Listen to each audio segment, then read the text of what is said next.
Good morning, students. I am Madhu, your Hindi teacher from SGTV Senior Secondary School, Ding Road, Sirsa. बेटा हमने Saturday को हमने विशेषण के बारे में पढ़ा था, विशेषण के भेदों के बारे में पढ़ा था। आज हम आगे देखते हैं बेटा प्रविशेषण। प्रविशेषण किसे कहते हैं बेटा? प्रविशेषण जो विशेषण की विशेषता बताते हैं शब्द, उन्हें प्रविशेषण कहते हैं।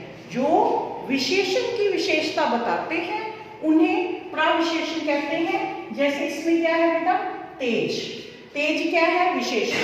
लेकिन तेज की विशेषता कौन बता रहा है? बहुत। तो यहाँ पे बहुत क्या हो गया बेटा? प्रविशेषण। रमा बहुत तेज दौड़ती है। तेज इसका विशेषण है और बहुत इसका क्या है बेटा? प्रविशेषण। आगे है बेटा विशेषण की अवस्थाएं। विशेषण की अवस्थाएं, विशेषण की 3 अवस्थाएं होती है बेटा। पहली मूलावस्था, दूसरी उत्तरावस्था और तीसरी उत्तमावस्था। मूलावस्था, मूलावस्था में बेटा किसी एक व्यक्ति के गुण दोष के बारे में बताया जाता है।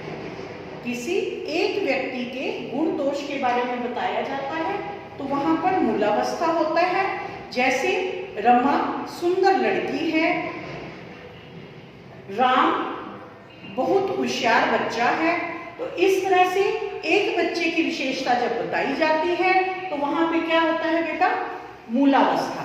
उत्तरावस्था, उत्तरावस्था में बेटा जब 2 वस्तुओं या 2 व्यक्तियों के बीच में तुलना की जाती है तो वहां पर होती है उत्तरावस्था। जब 2 व्यक्ति या 2 वस्तुओं के बीच में तुलना की जाती है तो वहां पे होती है उत्तरावस्था। जैसे मोहन सोहन से अधिक लंबा है। मोहन सोहन से अधिक लंबा है। यहाँ 2 व्यक्तियों के बीच में तुलना की गई है, मोहन और सोहन के बीच में, इसलिए यहाँ पे उत्तरावस्था है। जैसे इस सेब से यह सेब ज्यादा बड़ा है। तो 2 सेबों के बीच में तुलना की गई है तो वहां पर उत्तरावस्था है। उत्तमावस्था, जब बहुत सारे लोगों में किसी एक को श्रेष्ठ माना जाता है, किसी एक के बारे में बताया जाता है तो वहां पे होती है उत्तमावस्था। जैसे मोहन कक्षा में सबसे होशियार है। इन सभी बच्चों में आपकी बेटी सबसे सुंदर है। तो बहुत सारे लोगों के बीच में किसी एक व्यक्ति को, किसी एक वस्तु को जब श्रेष्ठ माना जाता है तो वहां पर क्या होता है बेटा? उत्तमावस्था, यानी उत्तम, बहुत उत्तम, कई लोगों के बीच में उत्तम। आगे है बेटा सार्वनामिक विशेषण व सर्वनाम की पहचान। कैसे होगी सार्वनामिक विशेषण और सर्वनाम की पहचान? देखो बेटा, मेरी कलम मुझे दे दो। मेरी कलम मुझे दे दो। मैंने क्या बताया था आपको? सार्वनामिक विशेषण क्या होता है बेटा? संज्ञा से पहले जो सर्वनाम प्रयोग होता है उसे कहते हैं सार्वनामिक विशेषण। इसे संकेतवाचक सर्वनाम भी कहा जाता है। जैसे मेरी कलम, यहाँ पे कलम क्या है बेटा? संज्ञा है। कलम संज्ञा है, कलम से पहले सर्वनाम प्रयोग हुआ है मेरी। तो मेरी क्या हो गया बेटा?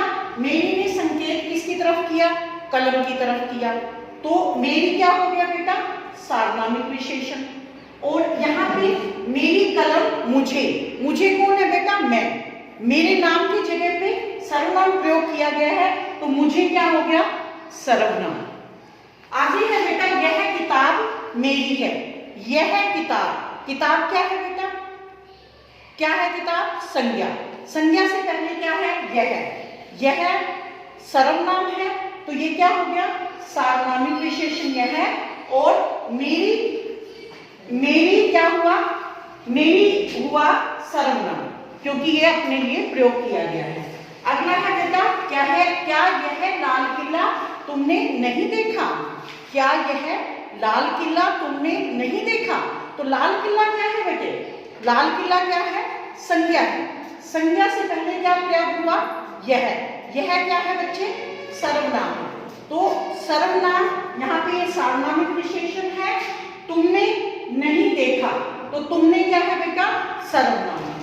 आगे है उन लड़कियों को देखो वे बहुत सुंदर सुंदर हैं। उन लड़कियों, लड़कियों संज्ञा है और उन क्या है, सर्वनाम है। तो ये क्या हुआ, सार्वनामिक विशेषण। और वे लड़कियों के लिए प्रयोग हुआ है, ये सर्वनाम है, तो वे क्या हुआ, सर्वनाम हुआ। अब विशेषण व विशेष्य की पहचान। विशेषण व विशेष्य की पहचान हमने पढ़ा था बेटा परसों कि विशेषण जो संज्ञा या सर्वनाम की विशेषता बताता है उसे कहते हैं, और विशेष्य जिसकी विशेषता बताई जाती है उसे हम विशेष्य कहते हैं। देखो यहाँ पर, कुछ गोरे लोग कल दिल्ली से आए थे।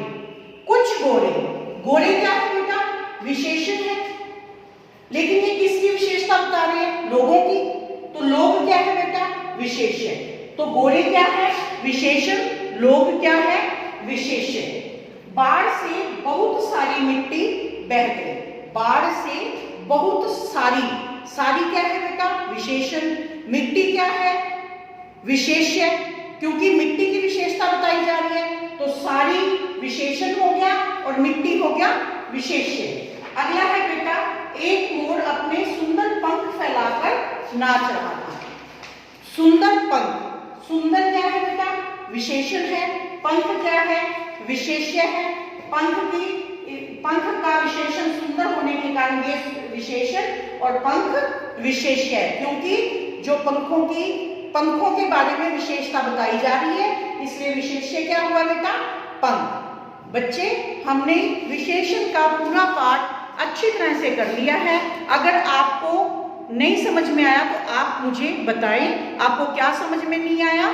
धन्यवाद।